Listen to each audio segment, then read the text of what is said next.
says. And he was a very productive, prolific writer. So as you can see, he wrote approximately 1,000 articles and research papers and columns and everything, and lots of books. And his additional interests include the areas of Korean language, culture, history, literature, and poetry.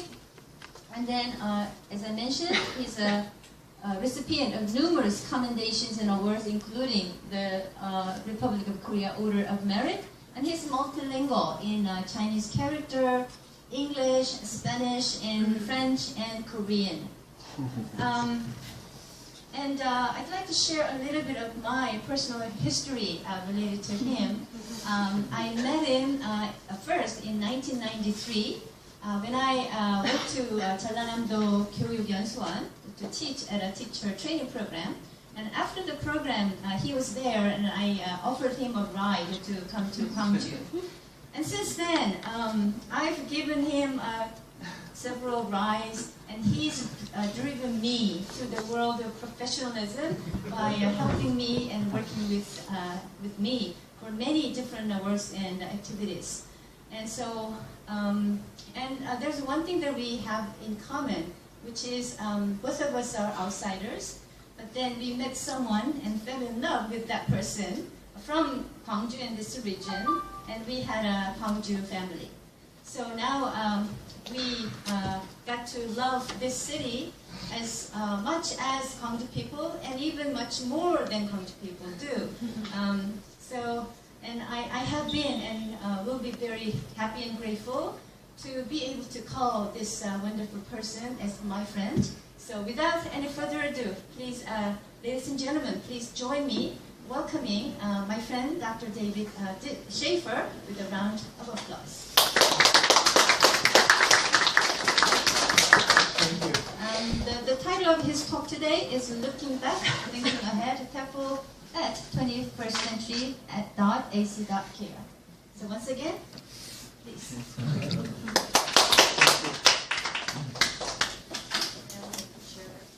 I don't like to use microphones. Is this on or off? It is on. It's on.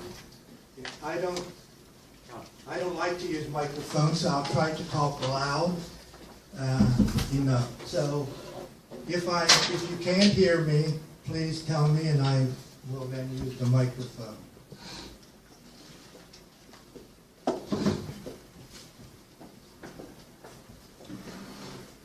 I thank Dr. Park for the introduction.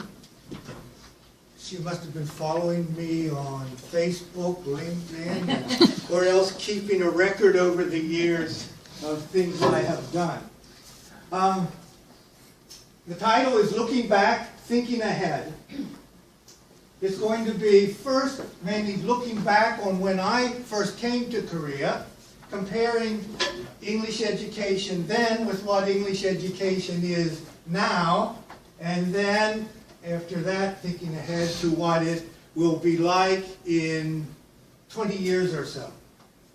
So it's about teaching English of a foreign language in the 21st century, education in Korea. I had prepared a little introduction about myself. I think everything here has been said already, so I won't really repeat it, except my doctorate and master's work was in linguistics, not English teaching per se. And then one day she said, "Daddy, why do I have to learn English? Everyone speaks Korean." And they did. Everyone in her environment spoke Korean. So it was basically the same for students in the 1970s when they were learning in middle and high school. Native English speaking teachers. There are quite a few around. I see, walking down the street, I see a lot who I've never seen before. They're of many nationalities, speaking different varieties of English. Quite a few are in the EPIC program. Some others are in the TALK program. The TALK program is an after-school program where college students come for 6 months or a year to teach with a co-teacher. Many are specialists, meaning they have a master's in TESOL or a TESOL certificate. So they've had training in what they are doing. In the 1970s, few nests. I knew all the native English speakers in Gwangju who were teachers. And there were very few others. Some missionaries taught at their mission schools, but it was mainly U.S. Peace Corps volunteers. Here's one of them. As you'll notice, her teaching material is something that she made herself. And there, in the 12, 14 years that Peace Corps was in Korea, there were about 2,000 volunteers who went through the system. So that's not so many when there's more than 2,000 schools around. Spoken English. You could find it in movies, on English on TVs, even in English TV station, Arirang. There are English ads, commercials on TV. We have an English radio station here in Gwangju, GFN. And churches even have English services. So there's quite a bit of English in the Korean environment these days. Back in the 1970s, movie theaters sometimes had English movies, mostly Clint Eastwood spaghetti westerns, but also you could go to music tea rooms to listen to English music. We had one in Gwangju, one tea room that did music. Cassettes became available, I guess, more in the late 1970s. English language learning tapes. But you had to buy a whole set, a series of 6 to 12 books, and a series of 20 to 30 tapes, and it would take a month or two to pay for them. But they were available. Shortwave radio was not. Even though Voice of America and BBC were broadcasting, you couldn't listen to them because it was illegal to have a shortwave radio. Why?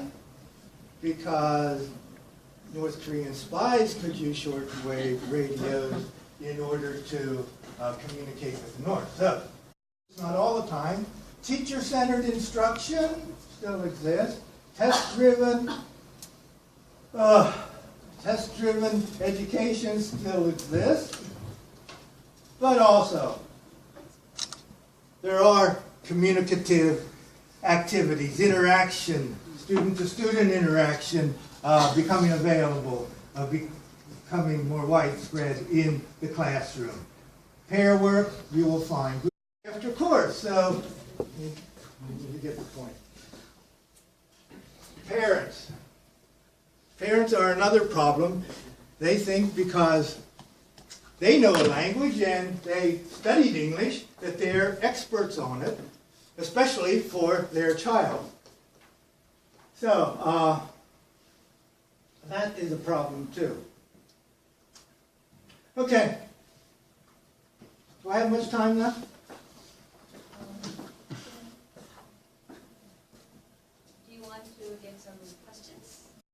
I don't mean to suggest that Korean will be dying out.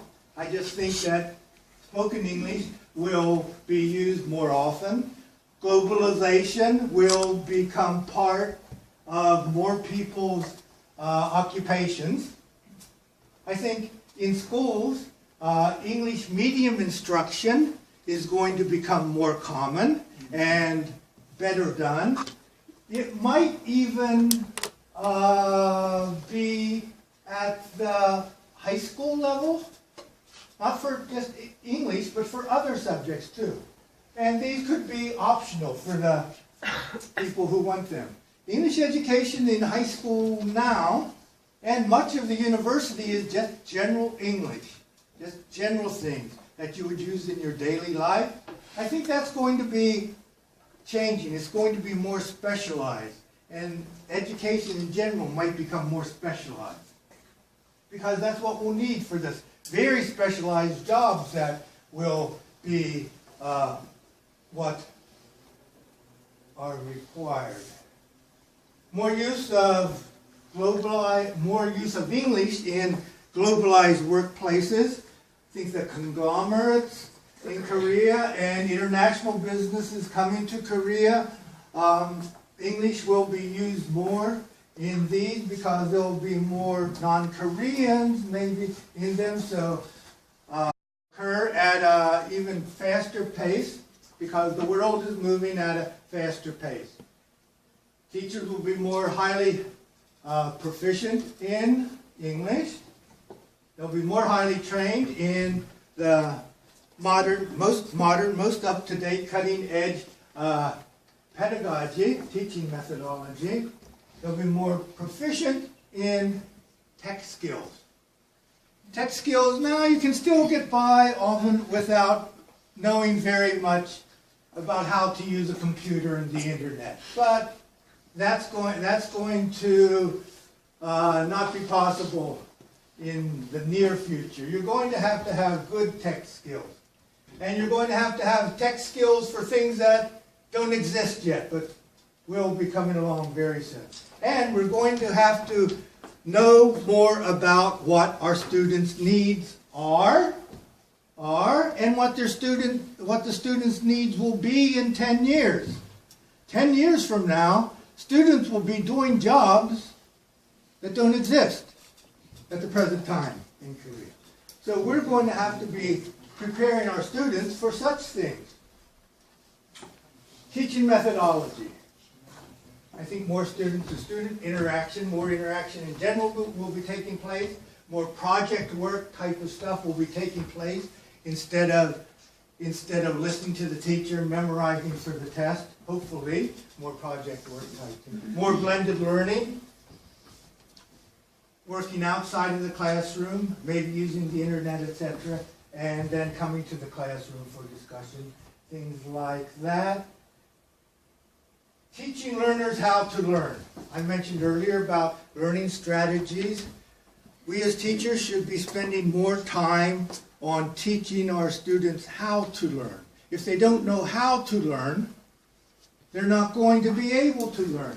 And to learn a language, most of the learning time is done where? In the classroom? No. Hopefully not. Lots more. In order to become proficient, lots more needs to be done outside of the classroom.